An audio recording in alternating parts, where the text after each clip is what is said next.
Hello, very good morning, and welcome learners to this counseling session of PG Diploma in Food Safety and Quality Management program.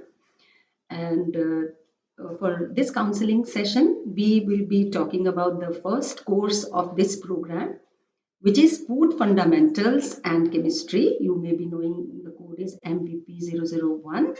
And let me first of all tell you what will be the outline of my presentation and the counseling session today.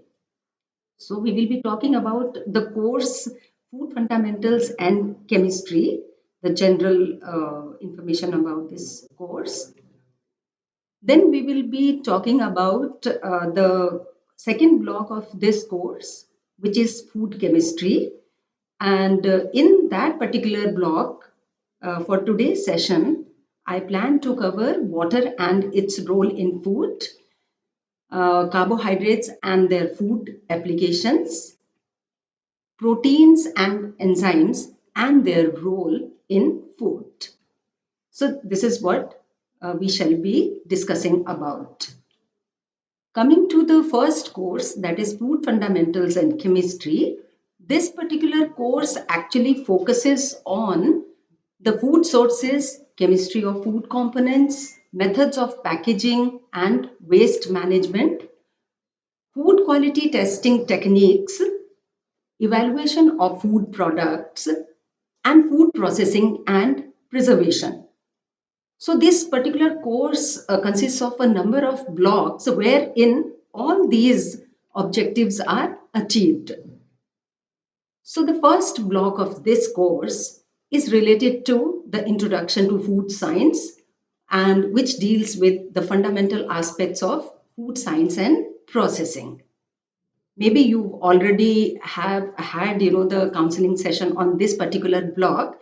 The block which today we are going to focus on is block 2, that is food chemistry, and this is actually related to the chemistry of main food constituents.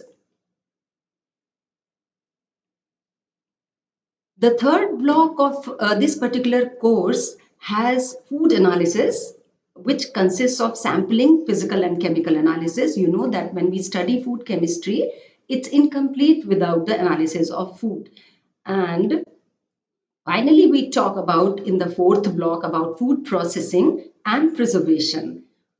Here it is, the preservation methods and food processing is covered. So this gives an overview of this particular course about food fundamentals and chemistry. And as I said, today's focus will be on the second block of food, which is the block on food chemistry. So the food chemistry block has detailed discussions about study of molecular composition of food and interactions of food components during processing, storage, and transport. And we know that the major food components are water, proteins, carbohydrates, vitamins, minerals, and lipids. And in fact, these food components interact within themselves and with the environment. And we shall see how, the interactions lead to the modifications of food which can be done during handling, processing, preservation, and packaging. So if we summarize, this particular block deals with all those details, by which we know what exactly is going on inside, how are the biomolecules and how are the food components interacting with the system. And then, of course, how can we really modify it for the betterment of our food processing, preservation, and packaging. So, just to give again an overview of this particular course, we have 6 units, and the first block has 4 units of this course. From fifth unit, we start with food chemistry, and we know that water is one of the most important components, if we talk of this universe or we talk of our body systems. So, the fifth unit is devoted to water. Then the sixth unit is about carbohydrates. Seventh unit covers proteins and enzymes. 8th unit has lipids, 9th unit is vitamins and minerals, and then finally the 10th unit of this block has food additives. So as you can see, it has all the food components. It deals mainly with the structure, the physicochemical properties, and then the food applications. How can, as I said earlier, how can we actually modify our, whatever the processing, the packaging, and preservation, and other things which are related to food, so that it is for the better of the whole system. So for today's counseling session, we will be focusing only on three topics, that is water, carbohydrates, and proteins and enzymes. We start with water. We know that what is the significance of water to the whole universe, to the whole planet Earth, and to the biological systems, to the human body, to the living systems, be it plants and be it animals or human beings. So, this particular unit has, I give you an overview, water, structure and properties. I hope all of you have gone through some of the parts of this particular block. And since this is just a counseling session, and as per our norms we talk the key points in a particular topic.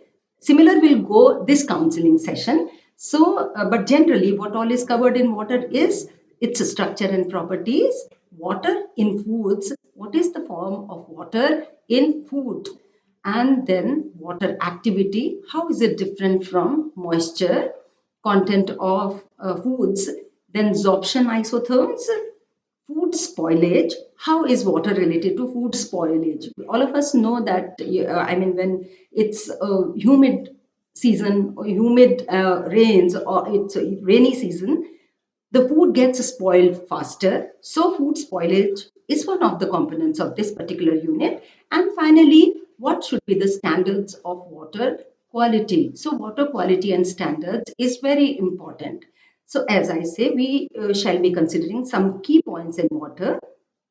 And if we look into the objectives of this particular unit, we know that the objectives of this unit state the significance and role of water in food industry, define and differentiate between water content and water activity in foods, explain the significance of water activity in controlling physical, chemical, and biological properties of foods, explain the effect of water in food spoilage, and describe the water quality and standards used in the food industry for different purposes. So these objectives, in fact, are the learning outcomes also for you after you have read through the unit, after you have gone through the whole unit completely, solving the SAQs and the TQs also, you will be able to achieve all these objectives. You have to keep this in your mind when you are reading the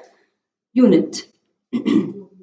So if we look into the, first of all, it's very important to understand what is the structure of that particular food component, though water is not a food component, but an essential part of the whole biological system. So it is very important to know its structure and properties. If we come to the structure of water, that water, if we see the Lewis structure of water, you can see that the formula of water is H2O.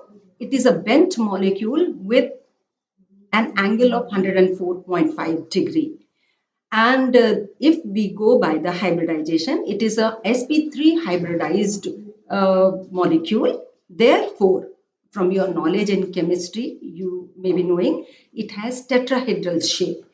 And here I would like to add that this tetrahedral shape is slightly distorted. The reason of distortion is the presence of two lone pairs. So water, instead of, I think if you recall from your graduate courses in chemistry, you would know that its angle, the tetrahedral angle normal is 109.5 degree, but here we see a diversion and we see the angle reduced to 104.5. Uh, I mean, the structure is not directly related to that food property, but then yes, indirectly it has a lot of relevance, as we see here that you know that water is H2O and it has one very electronegative atom, oxygen, which is attached to two hydrogen atoms which are electropositive in nature. And the water molecules have a tendency of forming hydrogen bonds. You know that hydrogen bonds are formed when you have hydrogen in one of the molecules. When we are talking of an intermolecular hydrogen bonding, we have hydrogen atom. When it comes in the vicinity of an electronegative atom, then there is a partial bond, a partial covalent bond, which is formed between the two, and they get linked like this. And in fact, this hydrogen bonding is very, very important because this is the sole reason of water remaining in the form of liquid at room temperature. And these intermolecular forces, as you can see, these are not only, I mean, it's not only linear, the hydrogen can get bonded to all the oxygens of the other water molecules which are present in one system. So, therefore, this is the reason that water is liquid in nature. And even in our food molecules, the food components which are there, like starch, cellulose, sugars, proteins, DNA, and alkaloids, etc., contain a number of bonds. Because all of these, as you would be knowing, that they have heteroatoms. So there is a lot of possibility that a number of bonds which are both hydrogen donors as well as hydrogen acceptors. So you may have, the hydrogen atom in these molecules which may be interacting with the heteroatom of the other molecule. So that possibility is in a number of food components. When we go through other food components, we'll realize, seeing their structure and the properties. So what is important here is about the water content of foods. And all of us know that there are number of food products which have a lot of water. And cucumber, and watermelon, we know. All of us know that during summers, we've been advised to have more and more of such foods which give you enough of water naturally. So the water content or the moisture content of a food influences its appearance, texture, and flavor also. And because the water content of one food may not be in a similar state, as it is in the other one. And the water which is called water which is present in foods is called as its content. As you would read in your blogs, moisture content is what? The water which is available in that particular food item, not necessarily in the free form. It may be bound also. It may be so when it is in the free form, we call it available water. When it is bound, it is bound to those molecules which are in the food components. So there are very different types. It is available in a food product. Therefore, it varies a great deal in different food items. Now, there is a related term when we talk of the moisture content in water, in food components. So, that is water activity. Though moisture content and water activity are interrelated terms, but there is a difference between the two terms. You should be very cautious when you are doing, questions, when you are replying to questions which are related to moisture content and related to water activity. So, water activity is defined as the ratio of vapor pressure of water in a food item, denoted by P to the vapor pressure of pure water P0 at the same temperature. So this is what is to be kept in mind, the temperature remaining same. We will see the significance of this constant or the temperature remaining same later on. And the water activity generally ranges from 0 for a bone dry product to 1, which is pure water, which is, you can understand water as such and its components in other food products. And in food products, it ranges from zero point 0.2 for very dry fruits. You know that that it is recommended that the dry fruits, before consuming the dry fruits, these should be soaked in water and then have it, because these have very low water activity. The moisture content is also very low. So it ranges from zero point 0.2 for very dry fruits to 0.99 for moist fresh fruits.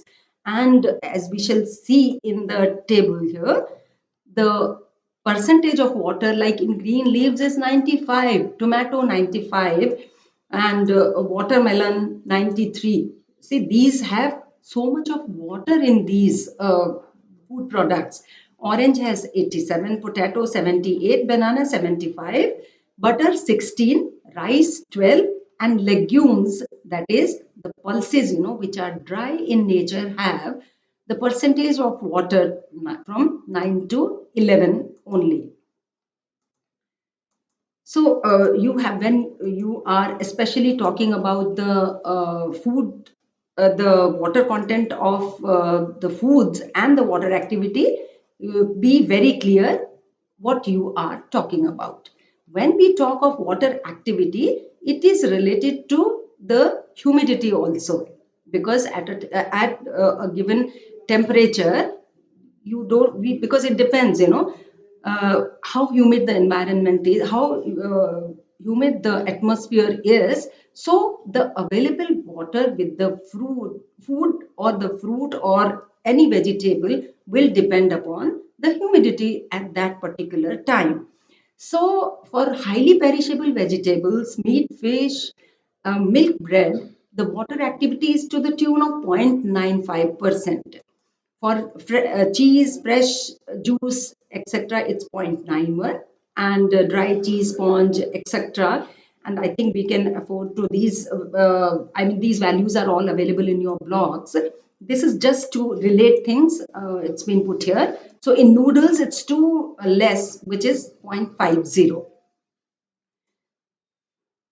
So, as I said, that these two interrelated terms, that is the water content or the moisture content of food items and the water activity, are related. Now, you would say that the moisture content will be directly related to water activity. There is no doubt. But if you draw a plot of these two terms, you will not always get a linear graph. And the reason being that, as I said, that the availability of water is most important. And when we draw such graphs between water content and water activity, we call these as absorption or absorption isotherms. These are, isotherm means, I hope all of you know that isotherm means a constant temperature. So these absorption isotherms are, which means at a given temperature. So if the activity is plotted against what the moisture content, we generally get a sigmoid curve. The water which is available as a result of water activity is responsible for food spoilage also. And thus, these this by knowing the water activity, the moisture content, we can have an important information for processing and packaging and co-packaging of the food items. It's always like, if you are any of you are chemists, you would know that while storing chemicals, we do not mix two types of chemicals which may be interacting with each other. Similar is with the food items, they say that you should not store, like if I potatoes with maybe onions, potatoes have a lot of water content, but then onions do not have. As a result, what might happen is the potatoes may be responsible for spoiling those onions which have been stored along with this. So what I'm trying to bring home point is that moisture content is very important and it helps us in packaging at industrial level also. So if we talk about the water activity of foods, we'll see that if it ranges from zero point 0.2 to zero point 0.3, then a monolayer of moisture is formed. If it is 0.35 to 0.45, then the physical state of that particular food item is changed. For example, you must have noticed, if we keep, say, for example, the potato fries or anything which can absorb moisture, if you keep it for some time, it becomes soggy. So the stickiness loss of crispiness happens as a result. Stickiness and recrystallization of for example amorphous state sugars takes place. If it is zero point 0.4 to zero point 0.5, then soft materials like raisins become hard due to drying. And if it is zero point 0.6, then this is the critical point with high potential for growth of microbes, because zero point 0.6 is towards larger water activity, and you know that microbes really thrive on a moist atmosphere. So it becomes very easy for the bacteria or the bacteria to develop on that particular food item, resulting into food spoilage. So this was as far as the key points in water was concerned. So the next unit, as I said, is on carbohydrates. All of us know when we are very diet conscious also, then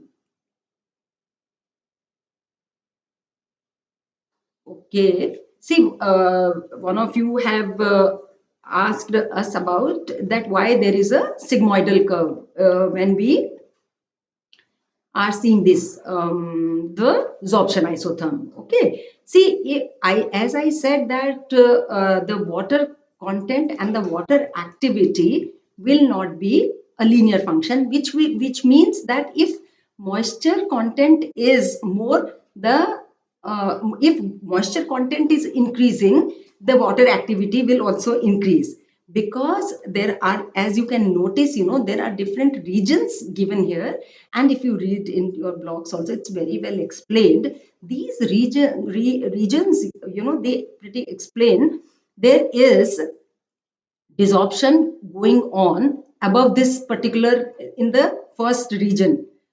Okay, and there is absorption in the lower one. So what is happening is that absorption or adsorption, whatever. So with temperature, depending upon, because water activity will depend upon how humid the atmosphere is. So it may either lose water or it may gain water. So whatever the content of that particular food item was may not necessarily remain the same. So when you draw an actual plot and when you are actually keeping that particular food item in an at a temperature in an atmosphere and letting it to dry to that stage, then the variation will be sigmoidal, which means this may first this may increase to begin with, but then after some time it may remain constant or then again go up depending upon if it again absorbs. I hope your answer is your question is replied. If not, we can talk about it a little more later. So as I was saying that on carbohydrates, when we proceed, carbohydrates, we talk in carbohydrates about the occurrence, the structure and classification. Then we talk about the physiochemical properties of carbohydrates. effect of food processing on carbohydrates, applications of carbohydrates in foods, and finally, the nutritional and clinical importance of carbohydrates. All this is covered in this particular unit. So, what are the objectives of this unit? So here you will be able to, after studying this unit, identify foods containing carbohydrates, classify carbohydrates on the basis of complexity of their structure, explain the physical and chemical properties of carbohydrates, describe the nutritional and clinical significance of carbohydrates, and outline the applications of carbohydrates in food. And by now, because you are students for IGNU programs, you might be knowing very well that these objectives, as I said before, are the learning outcomes for this particular unit, which will be achieved after you have read through this particular unit completely and in totality. That means, trying to solve the self-assessment questions and the terminal questions also. So, carbohydrates in foods, all of us know, all those things which taste sweet in which are sweet in taste, all of those things contain carbohydrates, but not necessarily everything will be tasting sweet to the extent of maybe sugar, because there are hidden, because carbohydrates are present in all food components. You know very well, these are one of the essential components of foods. If you look into the food products, you'll see that wheat contains the amounts of different carbohydrates vary. And as I said, these tables are available in your blogs also, and you should be able to compare between, suppose, I say wheat and meat. So in wheat you have, I mean, if you have 1% of sucrose, you have 0% in meat, and starch in wheat is 71%, whereas in meat it's nil. So this gives you a comparative account of the amount of carbohydrates, the percentage of carbohydrates present in foods. And you know that apple obviously will have glucose. Fructose is, of course, the fruit carbohydrate only. Sucrose, starch also, and other things. So this gives you an idea. And after we proceed in this particular session, we'll know that when we talk about the structure, we'll know how do we differentiate amongst all the types of carbohydrates. So this also is, this gives a wide range of food products and the percentage of the carbohydrate in these. And if we come to this, as I said, that, structure is very important. And here, because you have various types of carbohydrates, which carbohydrates in various different structural forms present in food items. So it is important to understand its classification also.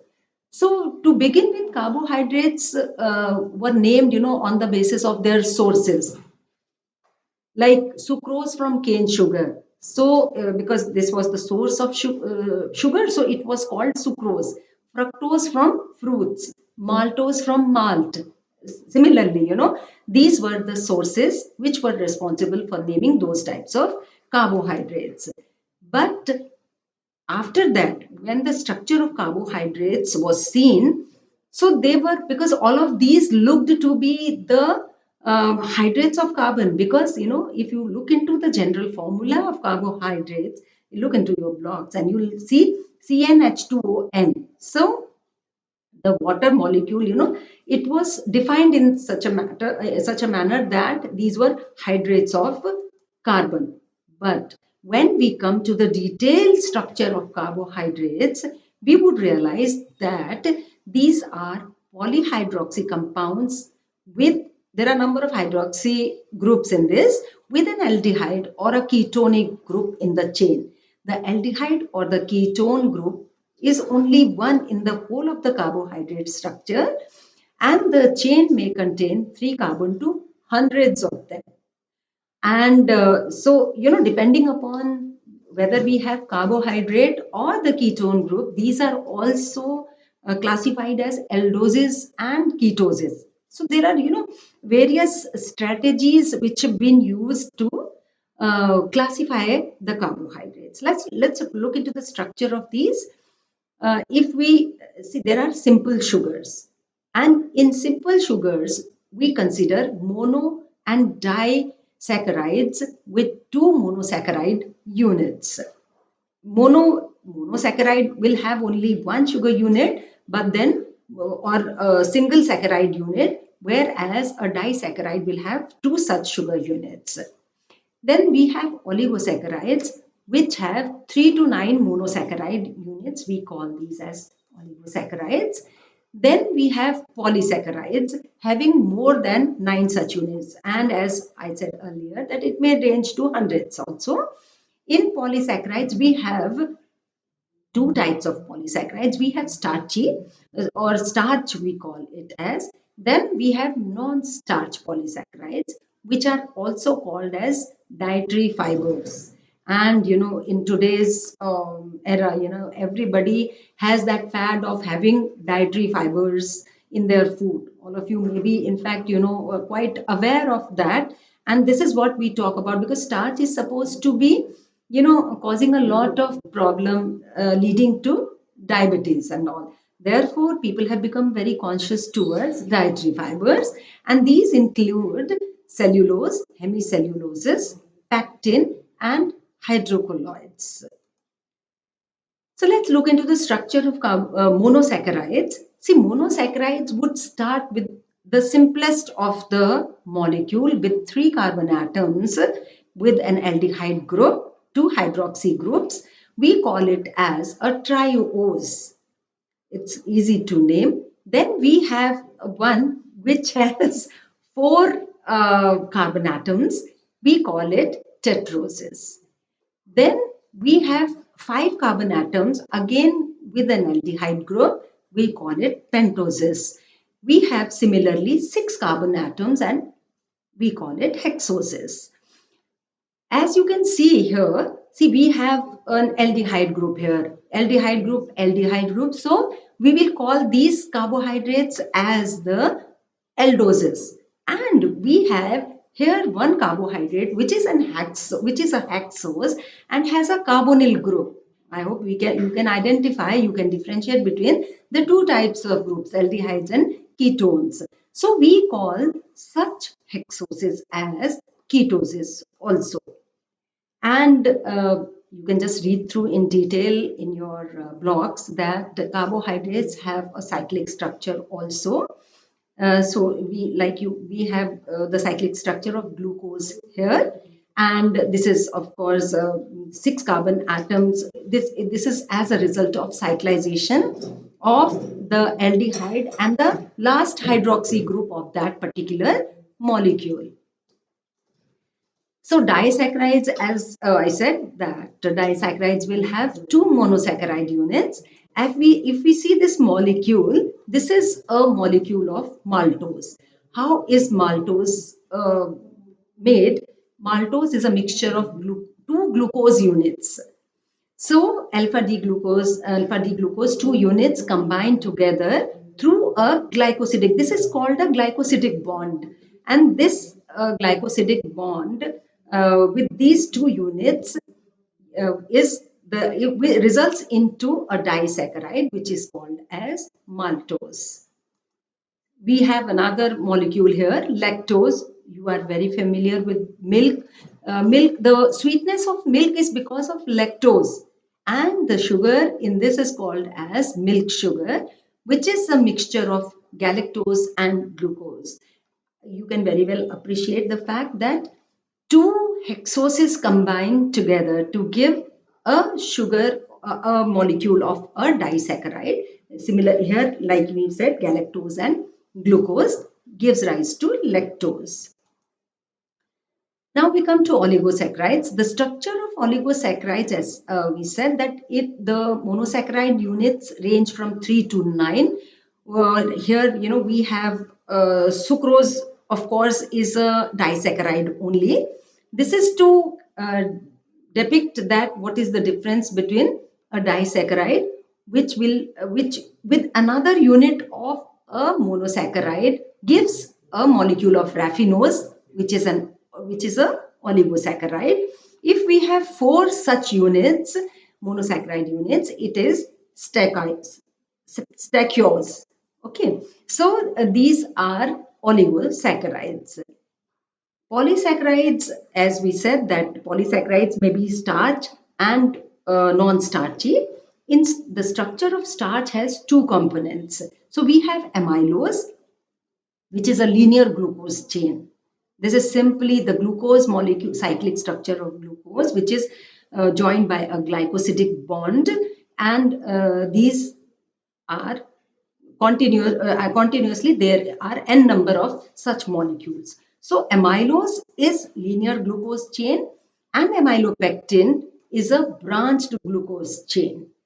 So here you can see that we have a cross linkage of glycosidic bond. This is 1,6 linkage. The first carbon of this particular glucose chain is joined to the sixth carbon of the other glycosidic the other glucose chain, polymeric glucose chain.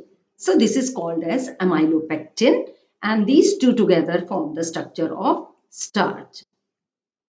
Then we come to the physicochemical properties of carbohydrates, and all of us know that if we, we've seen it number of times, we've had number of times, the breads, the fried, potatoes, and there are many more products. But what is the chemistry behind all these things?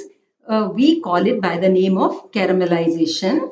What is caramelization? It is heating the food product at the melting point to get brown mass.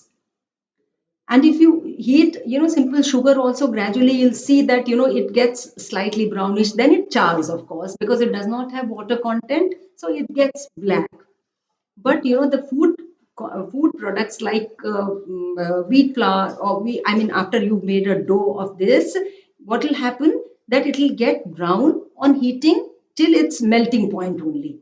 So examples for this are toasting of bread and roasting of rice flakes. This you must have noticed while some of you may be cooking at home and must have made these observations very often. A reaction which is slightly different from caramelization is Maillard reaction. This is after, of course, the person who has invented this particular reaction. This is heating above the melting point. So it leads to, then no moisture is left in that particular food item. You must have fried potatoes number of times.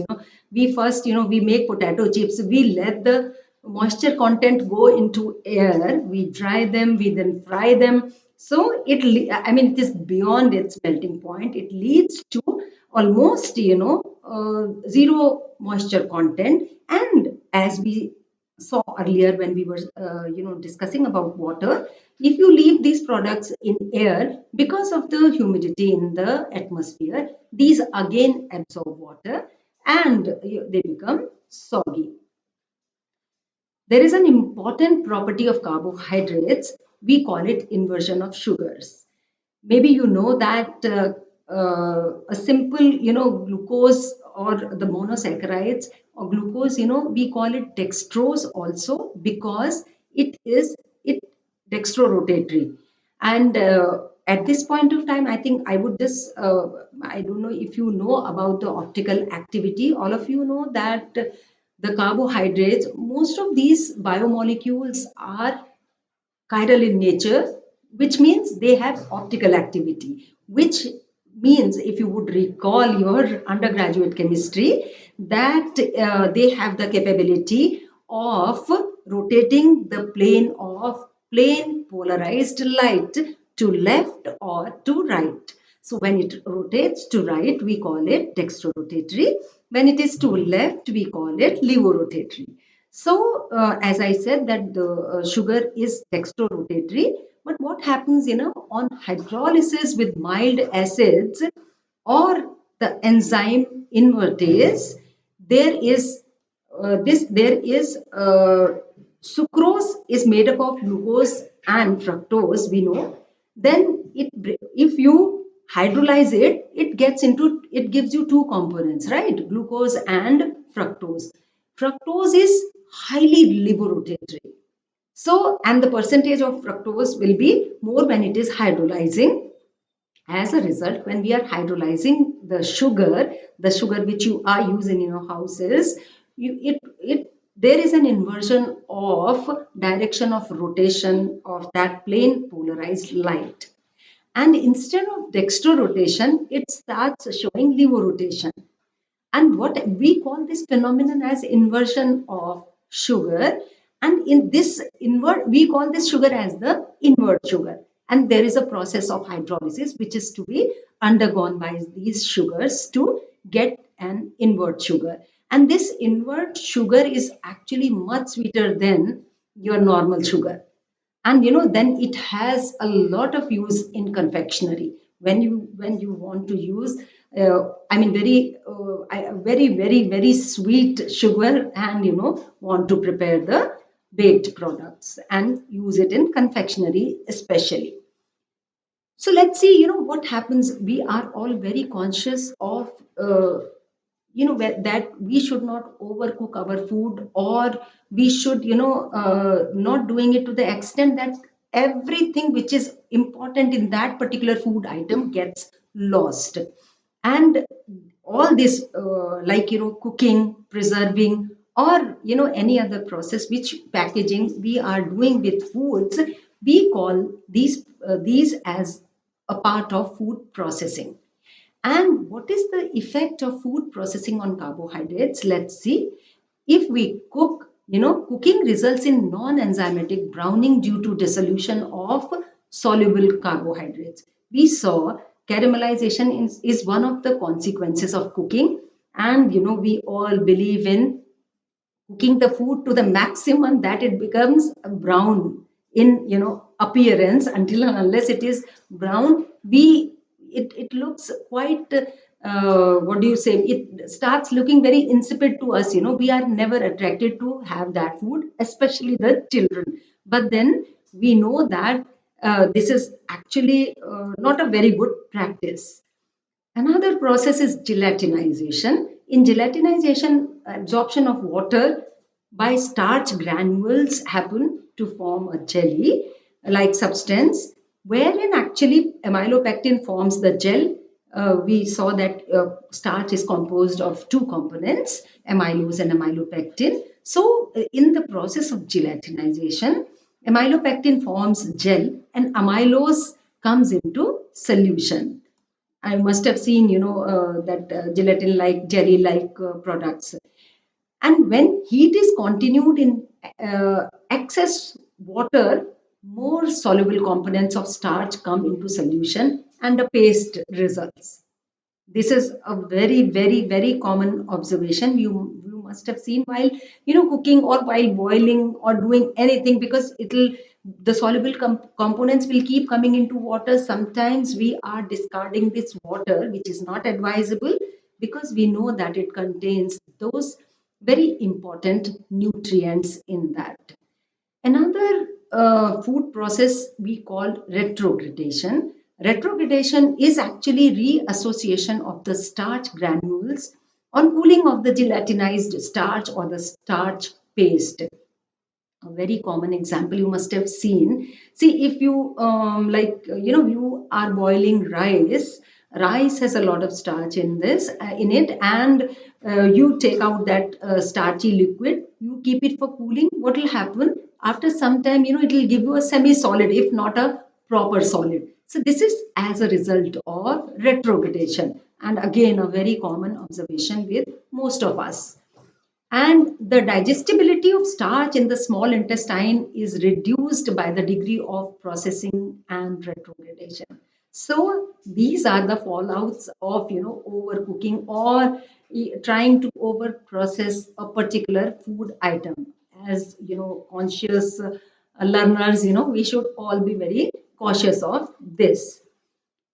And in fact, the staling of bread is due to retrogradation of starch, and the rate of staling is temperature dependent. This is again a very common observation. We know that in say peak winters or peak summers, the bread will not stale to the extent it will be staling in a humid season, or like in rains.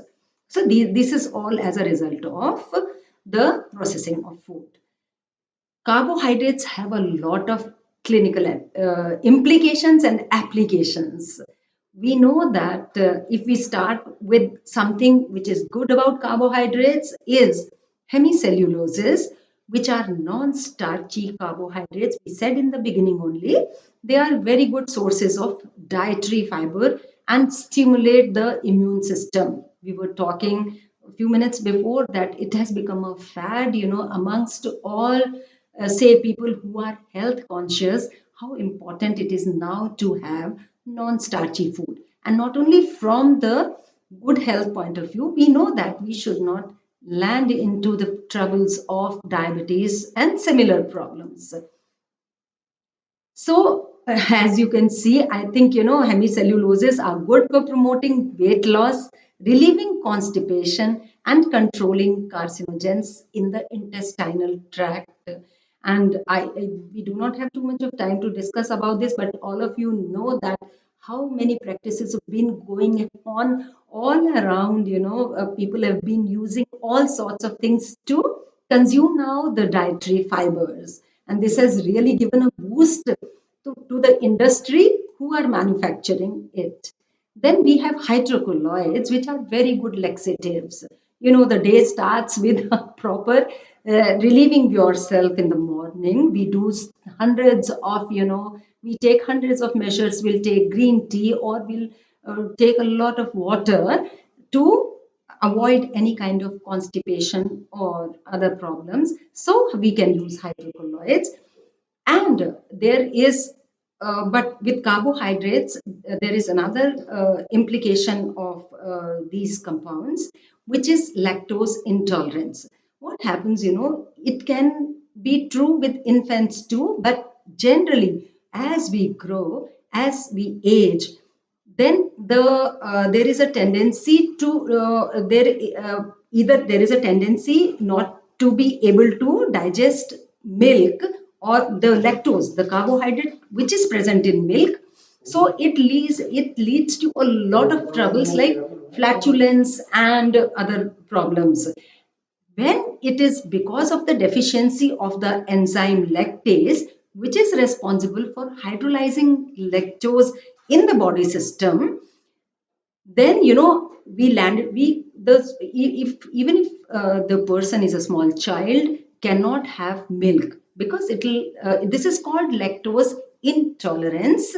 And there are a number of symptoms to it, a lot of flatulence and a lot of uneasiness, giddiness, etc. it leads to. So then we come to proteins and enzymes. I mean, amongst, of course, all again, people who are diet conscious, they know that they have always been balancing between the carbohydrates and the proteins. Some of them would say that you have to reduce weight, you have to consume a lot of carbohydrates, but you make your protein nil, or vice versa. You'll have different versions. It leads to lots of confusions also. What essentially I'm trying to say is proteins are our building blocks. We each and every cell, we know that has a cell membrane which has a component of proteins. And of course therefore they become very, very, very important food components for any living being. And enzymes, of course, are which are proteinaceous only, which are actually proteins, so related to proteins in that sense. If there are no proteins, we do not have enzymes, and so their significance. So in proteins and enzymes, we have covered occurrence of proteins, classification of proteins, structure of proteins, properties of proteins, enzymes, enzyme utilization in food industry. And what are the main objectives of this particular unit? You should be able to define proteins and enzymes, obviously, describe the composition of proteins and enzymes, classify proteins and enzymes into different types, enumerate the properties of proteins and enzymes, and describe the role of proteins and enzymes in food industry. All the food components have a direct relation to the food industry, of course, we know. So, what are the sources of proteins? Not to be, I think, we don't need to even discuss this. All of us know all meat and, the non-vegetarian products are full and full of proteins. So, all kinds of nuts, then, of course, eggs, cheese, etc. These are the sources of proteins. And if we give a cursory glance to the percentage of protein present in different food components, we'll see that the pulses and dals, these have a good amount of protein, a good percentage of protein. On the other hand, the fresh vegetables have very less of proteins. And that's one of the reasons, if I don't know if it is appropriate to say that if we consume too much of proteins, sometimes it may lead to an increase in weight also. And similar to partly like the pulses, because after all, the pulses are also dried seeds, so the oil seeds also contain a lot of protein in them. And you know that soybean is one of the only food products which is a complete food in the sense of having all types of amino acids in it, and it has a very good protein content. And in fact, it has been advised for the elderly people to have soya bean in their diet. So if we come to the shape and structure of, no, the classification of proteins, proteins are classified on the basis of many things, like depending upon the shape and structure, we have two types of proteins, globular and fibrous. Then the product, when we hydrolyze proteins, what do we get? On the basis of that, we have simple proteins, conjugated and derived. So there are, some other groups which are associated with these proteins. Then, on the basis of biological functions, we have a number of proteins existing. We have, first of all, enzymes, very important to the living beings. We have storage proteins, regulatory proteins, structural proteins, defensive or protective proteins, transport proteins, then contractile and mobile proteins. But I think seeing the biological functions, the classification as per the biological functions, you can easily appreciate how important are proteins to all of us. So, as far as the structure of proteins is concerned, these are the polymers of alpha amino acids, which are joined through peptide bonds. So, there are actually 20 standard amino acids. We categorize these amino acids into two types. We call non-essential amino acids, which the body is able to make by itself. So we don't have to take it from outside food. But we have essential amino acids, which have to be obtained from diet only. A few seconds before, I said that soybean is one of the food product which has all kinds of, I mean, the essential as well as non-essential amino acids in it. Otherwise, one has to go for a non-vegetarian diet. For a vegetarian, that happens to be one of the very, very important food product. If you look into the structure of amino acids, you can see that why we call them amino acids is there is an amino group, there is an acidic group, and then we have chain of hydrocarbons. So depending upon what is this R, we have a number of amino. As I said that there are 20 standard amino acids which are named according to the R group. And this is the, of course, ball and stick model of alpha amino acid. This is why we call it alpha amino acid, because the two functional groups of amino acids, that is carboxylic and the amino group, are attached to the alpha carbon. And because they are attached to this carbon is called as alpha carbon. So either way you say. So amino acids combine to give a condensation product with elimination of a water molecule called the peptide. And the amide linkage is called, I will show in this reaction. So this is an amino acid. This is alanine. So when it is combining with another amino acid molecule, another alanine amino acid, it loses a water molecule by condensation reaction and gives you a two amino acids being joined by a peptide bond. So you should know this is very crucial because the whole complex structure of proteins is because of this chain of amino acids. And you see this CONH is the bond which is called as peptide bond. And there is one important thing with peptide bond, that this has some rigidity, though it is a single bond. And I don't know if you can recall from your graduate studies that this is if it is a double bond, it becomes rigid. If it is a single bond, it has flexibility. Okay, but then this becomes partly rigid because of there is a resonance possible. So proteins are not linear chain of amino acids. So proteins are basically, there is a structural organization which is divided into primary structure, where we have only a polypeptide chain. Then proteins have a secondary structure wherein amino acids either twist or fold back. So they, through lots of hydrophilic and hydrophobic interactions, these amino acids can take different shapes. We call it as a secondary structure when there is alpha helical structure possible. See this chain, it is twisting, and when it is folding back, we get beta pleated chain. So this is called as the secondary structure of proteins. Tertiary structure is a three-dimensional structure of proteins, and it is obtained as a result of those hydrophilic and hydrophobic interactions I was talking about. Then we have quaternary structure, which is aggregate of two or more polypeptide chain. This is how we represent. And if you recall, myoglobin is the tertiary structure of proteins, and hemoglobin, which is present in the blood of all the human beings, that depicts the quaternary structure.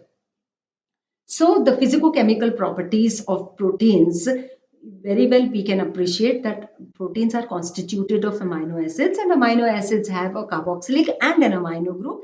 An amino group is a basic group, and of course a carboxylic group is an acidic group. As a result, proteins have both acids, both have acidic as well as a basic nature. We call it as amphoteric nature.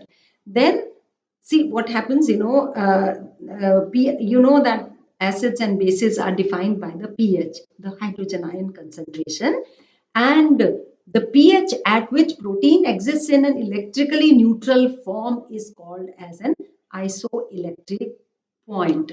So it is denoted by Pi. If you read the details of this, you'll know that it's not always that protein will remain in a always either in a negative, in an anionic form or a cationic form.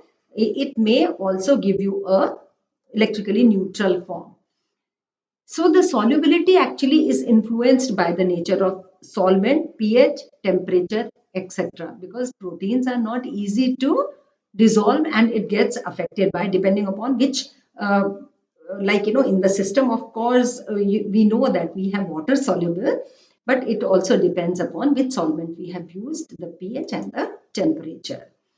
And the proteins get precipitated without getting denatured at isoelectric pH. So that is very important, because there are number of biomolecules which get denatured when we are heating them to a very high temperature. So their structure gets distorted, and it is difficult to revert it back. There are some functional properties, which means that these are related to the functions of proteins which they perform inside the living system. We have hydration, wherein a protein molecule interacts with water molecules. For example, gel formation, and this finds application in the formation of yogurt, tofu, and bread dough. So these things, depending upon how much of the water you have extracted from that particular food item, will form. You are all familiar with the yogurt, the tofu, which is what do you say, an alternate to people who don't want to have cheese. So structure formation is there due to protein-protein interaction. It is seen when we are making dough out of any kind of flour. Surface properties are there which are due to protein interface interaction. For example, emulsifiers in desserts, whipped creams and spreads.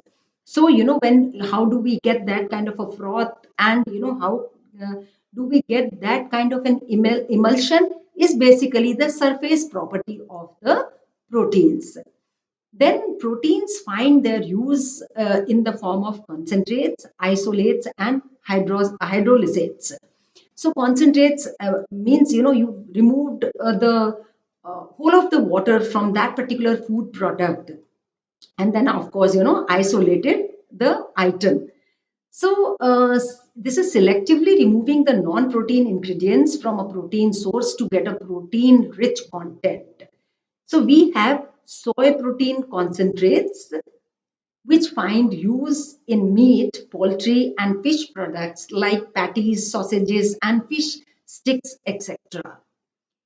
Then we have soy protein isolates as a meat replacer in seafoods like fish sausages, and in cereals, bakery, and dairy products. We have whey protein concentrate, again, one of the very modern concepts in baked goods, and causes product browning, crust, and flavor development.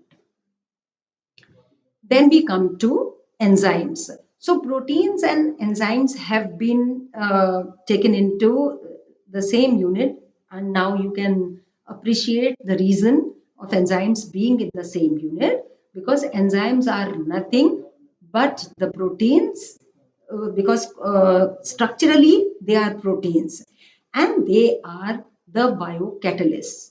If you people have studied some chemistry, you know that what is the role of a catalyst in a reaction. The catalyst, really increases the speed of any reaction. And when we talk of enzymes, the biocatalysts, actually, the chemists have been making a lot of use of these biocatalysts, because the kind of enhancement of rates in reactions which has been observed with enzymes and the biocatalyst hasn't been happened with the inorganic or the organic catalysts which are synthesized in the laboratory. Therefore, enzymes do not have a significance within the system. It's outside the system also, and in carrying out so many reactions wherein we can actually increase the rate of all those reactions, and they are exhaustively used now in pharmaceutical industry, because that is where we are synthesizing all kinds of drugs of use. So sometimes what happens, but enzymes are always not only proteins. For their for these to act, to have a physiological action, they have some non-protein part in them, and they become the very crucial parts. So accordingly, these enzymes have been defined as coenzymes, which has the coenzyme, we will call an enzyme as coenzyme, which has an organic compound attached to that protein. Similar to coenzyme, we have cofactors. Cofactors are the ones, when a metal ion is present along with the protein part. We have the protein and the non-protein part together is called as a holoenzyme. So this is the holoenzyme which we see actually.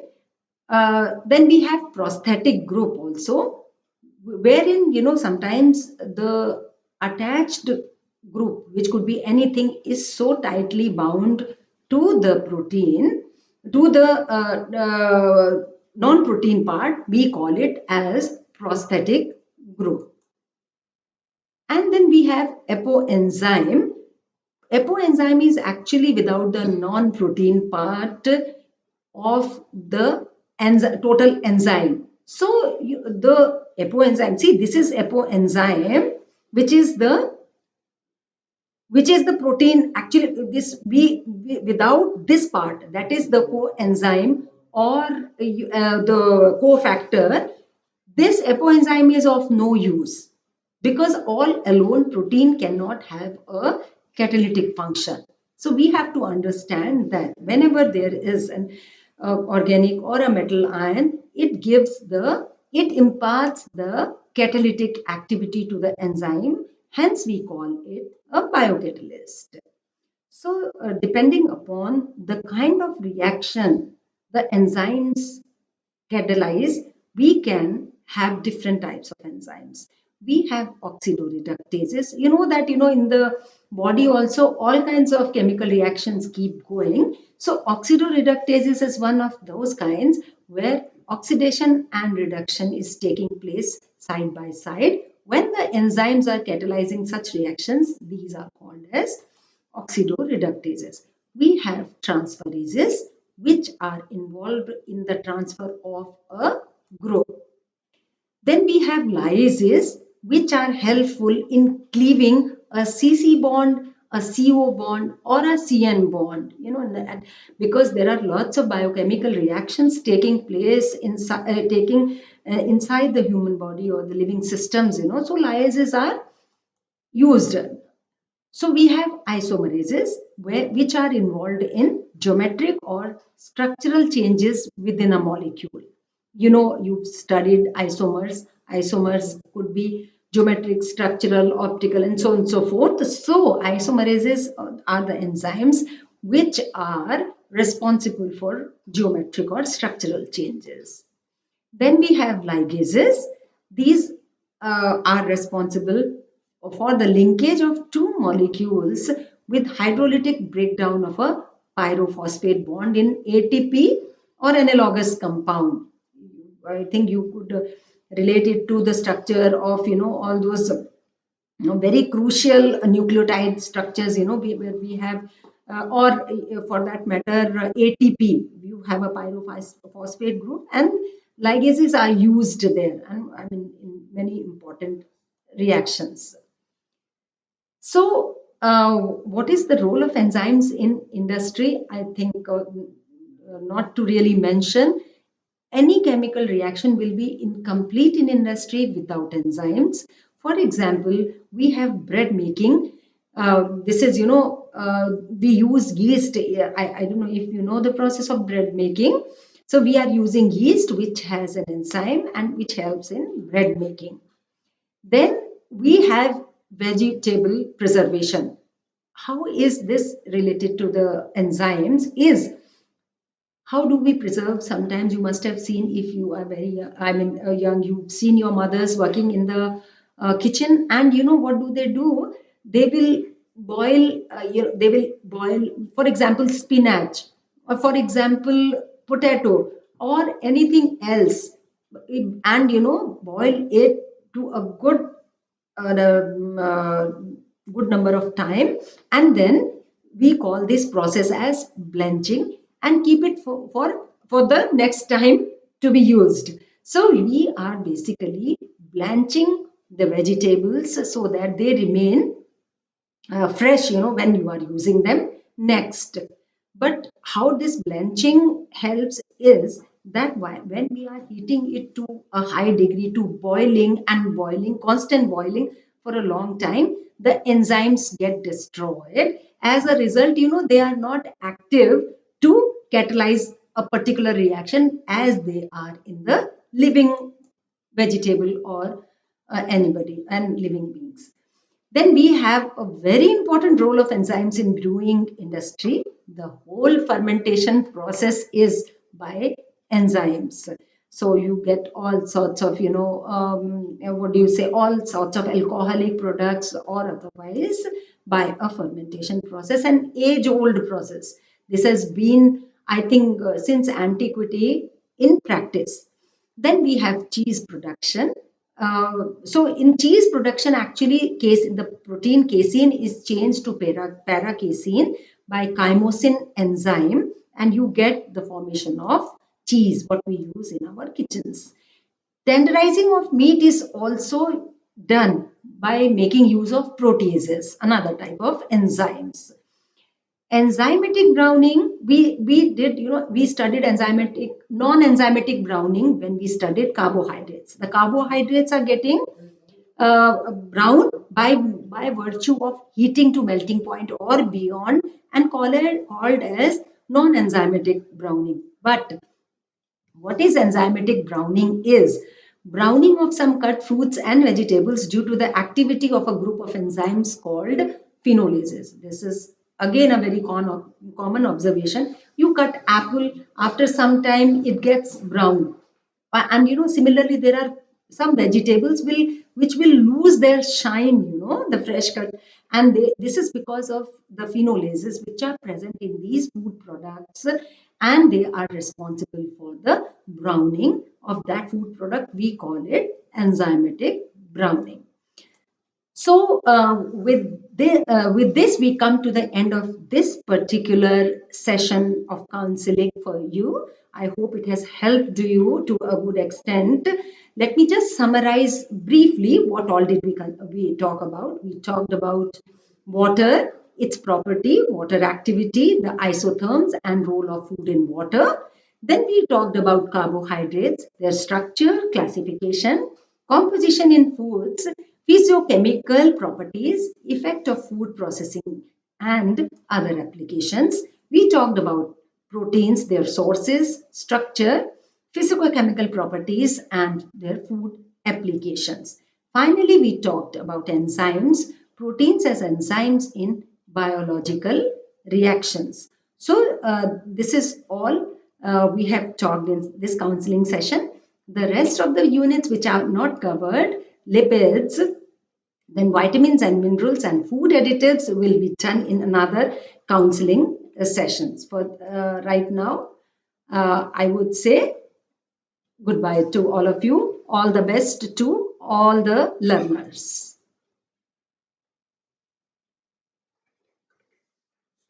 कर दिया. And